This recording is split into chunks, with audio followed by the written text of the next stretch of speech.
إنجاز 100 قرية سياحية على مستوى الجنوب الجزائري كان أهم ما كشف عنه وزير التهيئة العمرانية والسياحة والصناعة التقليدية عمار غول من خلال زيارة العمل والتفقد التي قادته اليوم إلى كل من تيميمون وأضرار، حيث قام الوزير بوضع حجر الأساس لمشروع إنجاز قرية سياحية تابعة للديوان الوطني للسياحة، كما تفقد مختلف الفنادق على مستوى الولاية مطالبا بضرورة الترويج للسياحة الصحراوية عن طريق الوسائط الإلكترونية والإعلامية.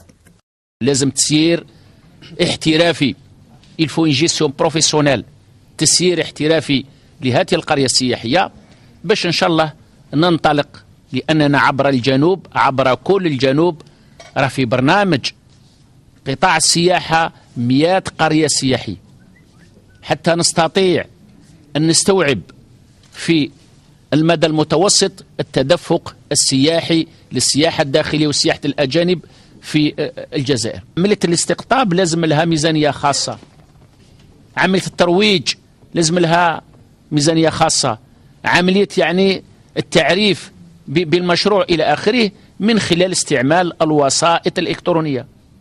الآن لا يمكن الآن تكون منافس إذا ما عندش كذلك الوسائط تاعك الإعلامية.